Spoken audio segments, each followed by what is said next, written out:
লা ইয়ানালাল্লাহু লুহুমুহা ওয়ালা দিমাউহা ওয়ালাকিন ইয়ানালুহু তাকওয়া মিনকুম। তোমরা গরু কেনার আগে চিন্তা করো কয় কেজি গোশত হইব, কয় মণ গোশত হইব, ঠকা হইব না জিতে হইব। এই আলোচনা সবার মধ্যে রয়েছে, অথচ আল্লাহ তাআলা বলছেন এগুলো কোনো আলোচনার বিষয় না। তোমার যা সামর্থ্য আছে এই সামর্থ্য অনুযায়ী তুমি ছোট গরু হলে হইতে পারে, বড় গরু হলেও হইতে পারে। অর্থাৎ গরু যদি 2 বছর বয়সের হয়, চাই যে সাইজে ছোট হোক, গোশত কম হোক বেশি হোক, এটা আল্লাহ তাআলার দেখার বিষয় না। আল্লাহ বলেন লা ইয়ানালাল্লাহু লুহুমুহা, কুরবানির পশুর গোশত এবং রক্ত আল্লাহর কাছে পৌঁছায় না, আর তুমি কি করতেছো? গোশত আর রক্ত নিয়ে হিসাব করতেছো। তার মানে কি? আল্লাহর দেওয়া বিধানের মধ্যে আমার একটু আঙ্গুল ঢুকাইতেই লাগবে। এইভাবে বেদাত চালু হয়েছে সমাজের মধ্যে, ইসলাম বিকৃত হয়েছে। ওলামায়ে কেরাম বলে একটা, তারা ওটার সাথে একটু আঙ্গুল ঢুকায় দেয়, নষ্ট করে দেয়। নামাজ হোক, হজ হোক, যাকাত হোক, বিবাহ শাদী হোক, সব কিছুর মধ্যে আঙ্গুল ঢুকায় রাখছে এই মূর্খ সমাজ। এই জন্য বিবাহ আল্লাহর নবীর সুন্নাত, এর মধ্যে গান বাদ্য ঢুকায় রাখছে, যৌতুক ঢুকায় রাখছে, বেপরদা ঢুকায় রাখছে, বেহায়াপনা ঢুকায় রাখছে। এগুলো কি আমার আপনার বাপের সম্পদ না আল্লাহ তাআলার দেওয়া বিধান? অনুরূপভাবে কোরবানি, আমার টাকা আছে বাস কোরবানি কিনতেছে, হ্যাঁ, ওখানে গিয়ে টিকটক, মানে কোরবানির হাটগুলো টিকটকারদের দখলে চলে গেছে, নানা রকম টিকটক চলতেছে। আর সেখানে গিয়ে কি করতেছে? মানে তাকওয়া বহির্ভূত যত কাজ আছে সেগুলো করা হইতেছে। সুতরাং হালাল মাল দ্বারা, হালাল উপার্জিত মাল দ্বারা পশু কুরবানি করতে হবে। আর উদ্দেশ্য হলো আল্লাহকে সন্তুষ্ট করা। গোশত এবং রক্তটা মূল উদ্দেশ্য না, মূলত উজহিয়া। কুরবানির আরবি হচ্ছে উজহিয়া। উজহিয়া মানে বিসর্জন দিয়ে দেওয়া। নিয়ম ছিল এই পুরা প্রাণীটাই বিসর্জিত হয়ে যাওয়া। যেটা আগে কি হতো, কুরবানির গোশত খাওয়া যেত না, ওটা পুরোটাই বিসর্জিত। কিন্তু এই উম্মতের প্রতি দয়া করে আল্লাহ বলছে তুই বিসর্জনও দিবি, আল্লাহ তোরে আবার গোশতটা হালাল করছে, যেটা আগে হালাল ছিল না। অনেক হালাল করছে দেখে এখন গোশতই আমাদের মূল উদ্দেশ্য। কোরবানি হোক বা না হোক, সহি হোক বা না হোক, সেটা দেখার বিষয় না। এমন অবস্থা হয়েছে। এখন এমন মানুষ হয়েছে যে কোরবানি এতদিন ধরে দিয়ে আসছে, এখন না দিলে কেমন হবে, এই জন্য টাকা যেমনি হোক জোগাড় করতে লাগবো। প্রয়োজনে ব্রাকে গিয়ে টাকা উঠে নিয়ে আসতে হবে সুদের উপরে, হারাম তরিকায় টাকা উঠে নিয়ে এসে হলেও কোরবানি দিতে হবে। এমনকি আজকে এক ভাই সকালবেলা বলতেছে যে আমার গরুটার বয়স হয় নাই, কিন্তু 1 লোক কিনতে আসে, বলতেছে যে বয়স সেটা আমি দেখবো না। বাপদাদার তালুক পেয়েছে ইসলাম, মসজিদ, এগুলো বাপদাদার তালুক পেয়েছে। তার মানে কি? শয়তান এদেরকে দিয়ে ধর্মটাকে বিকৃত করাই দিতেছে। এই জন্য ধর্মের প্রতিটা ক্ষেত্রে এরা বাম হাত দিয়ে রাখছে। নামাজের মধ্যে বাম হাত দিয়ে রাখছে, কোরবানির মধ্যে বাম হাত দিয়ে ঢুকে রাখছে, মানে নিজেদের মন গড়া পদ্ধতি ঢুকে রাখছে। বিয়ার মধ্যে বাম হাত ঢুকে রাখছে, মুসলমানের মধ্যে বাম হাত ঢুকে রাখছে, পরিবারের মধ্যে বাম হাত ঢুকে রাখছে। তার মানে পুরাপুরি ইসলামের কোরআন এবং হাদিসের যে নিয়ম আছে ওটা পালন করতে সে রাজি না, এবং সে মনে করে এটা পারফেক্ট না। সে মনে করে এটা পারফেক্ট না। আমাদের কিছু মন গড়া শয়তানের শিখানো কিছু জিনিসের মধ্যে ঢুকাইতে লাগবো, নাহলে আমাদের ধর্ম পুরা হইব না, এমন একটা ভাব। এই জন্য কোরবানির উট, মহিষ, গরু, ভেড়া, দুম্বা, বকরি, এই কয়টা প্রাণীর মধ্যে কোরবানি চলবে। উটের জন্য 5 বছর হইতে হবে, মহিষ এবং গরুর জন্য 2 বছর হতে হবে।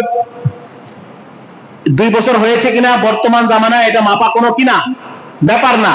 বর্তমানে অনেক প্রযুক্তি টেকনোলজি বের হয়েছে, দাঁতের উপর নির্ভর না। দাঁত অনেক সময় আগেও পড়ে যেতে পারে, অনেকের আগে চুল পাকে না বয়সের আগে, অনেকের বয়স হলে চুল পাকে না। তো গরুর ক্ষেত্রে তো এরকম হতে পারে, বয়স হয়েছে কিনা দেখতে হবে। ছাগলের ক্ষেত্রে 1 বছর। ভেড়া অনেক সময় তাড়াতাড়ি বলে, এই জন্য কেউ কেউ বলেছেন কোনো ভেড়া যদি বেশি খাওয়া দাওয়ায় হৃষ্টপুষ্ট হয়ে যদি 1 বছরের প্রাণীর সমান হয়ে যায় তাহলে সেটা দেওয়া হবে, তবে সেটা থেকে বিরত থাকা উচিত। আর কোরবানির অর্থ এই নয় যে বড় গরু দিতে হবে। কোরবানির অর্থ হলো আল্লাহর নামে আমার উপার্জিত সম্পদ দ্বারা পশু ক্রয় করে আল্লাহর জন্য উৎসর্গ করতে হবে। চাই সেটা ভেড়া হইতে পারে, দুম্বাও হইতে পারে। কিন্তু আমরা কোরবানিকে সীমাবদ্ধ করে ফেলেছি গরুর মধ্যে। তো গরুর মধ্যে সীমাবদ্ধ করলে তো আমি, আচ্ছা, মিসকিন এবং ফকির, সমাজে এমন অনেক মানুষ আছে সে মিসকিনও না ফকিরও না, কিন্তু তার কোরবানি করার মতন সামর্থ্য নেই। এমনি জায়গা সম্পত্তি আছে, চলে ফিরে খাইতে পারে, গরিব না, অসহায় না, কিন্তু কোরবানি করার মতো সামর্থ্য তার নাই। সে সামর্থ্য নির্ধারণ করছে কি 1.5 লাখ টাকা দিয়ে গরু কিনতে না পারাটাকে সামর্থ্য নির্ধারণ করছে। অথচ 20,000 টাকা দিয়েও সে কি করতে পারে, কোরবানি করতে পারে বকরি, অথবা সে শরীকে কোরবানি করতে পারে। এটাকে সার ইগো এবং ক্রেডিটের মধ্যে নিয়ে গেছে। শরীকে কোরবানি দিব, একা একা দিব, তার মানে কি সে অহংকার, মানে লোক দেখানো, তার কোরবানি লোক দেখানো। এখানে তো তোমার ইজ্জতের ব্যাপার না, এটা হলো তোমার মাল আল্লাহর রাস্তায় কি করে উৎসর্গ করা। চাই 7 জন মিলে একটা গরু কোরবানি দাও, তো 20,000 টাকা করে পড়বে। কম দামি গরু কিনো, ভোটানির দরকার নাই, তো আল্লাহর জন্য উৎসর্গ করতে হবে। মূল মাকসাদ হয়ে গেছে গোশত। এজন্য সমাজ কোরবানির গোশত কেন্দ্রিক হয়ে গেছে। কেউ মনে কষ্ট পাক আর না পাক, সমস্ত সমাজগুলো কোরবানির গোশত কেন্দ্রিক হয়ে গেছে। মূল মাকসাদ হলো বছরে একবার কোরবানির গোশত, এটা যেন ঠিক মতো পায়। এই জন্য সমাজে যোগ দেওয়া, সমাজ থেকে বের হয়ে যাওয়া, সমাজে টাকা দেওয়া, টাকা বাড়ানো, এগুলো কোরবানির গোশত কেন্দ্রিক হয়ে গেছে। যদি কোনো সমাজে কোরবানির গোশত কম বন্টিত হয়, সেই সমাজ থেকে যদি আমার নিজে চোখে দেখা, সুতরাং ও গোশতের সাথে সমাজের সম্পর্ক রাখা এটা ঠিক না। কোরবানির সাথে গোশতের কোনো সম্পর্ক নাই। যে প্রাণীটা আমার পছন্দ হয়েছে এবং আমার সামর্থ্যের মধ্যে আছে, সেটা কিনে আল্লাহর জন্য, আল্লাহকে খুশি করার জন্য কোরবানি করবো। যদি গরু কেনার সামর্থ্য থাকে সেটা কিনবো, যদি সেটা কেনার সামর্থ্য না থাকে তাহলে বকরি কেনার সামর্থ্য থাকলে সেটা কিনবো, যদি বকরি কেনার সামর্থ্য না থাকে তাহলে ভেড়া কেনার সামর্থ্য থাকে, সেটা দিয়ে আমার কোরবানি দিতে হবে। যদি আমি এই নিয়ত করি আমি ভেড়া আর বকরি দিয়ে যদি কোরবানি দেয়, তাহলে সমাজ তো করবো আমি কোরবানি দিয়েছি, তাহলে তো আমার সমাজে গরুর ভাগ দিব না। তো তুমি তো বড় প্রতারক, তুমি এইটার আশায় ওইটাকে ছেড়ে দিচ্ছ। এই জন্য অনেক বিত্তবানরাও কি করে না, কোরবানি দিতে চায় না। আমি কোরবানি দিলে, আমি যদি কোরবানি দিই তাহলে আমার বাড়িতে থাকে হলো 5 কেজি, আর না দিলে আমার বাড়িতে থাকে হলো 20 কেজি, তাহলে এটাই তো ভালো। এই নিয়তে অনেকে কি করে, কোরবানি না দেয়। আবার এই কথাগুলো শুনলে অনেকে কি জ্বালাও লাগে। জ্বালা লাগবে আমার কি, ঘরের দিকে তাকায় লাভ দেয়।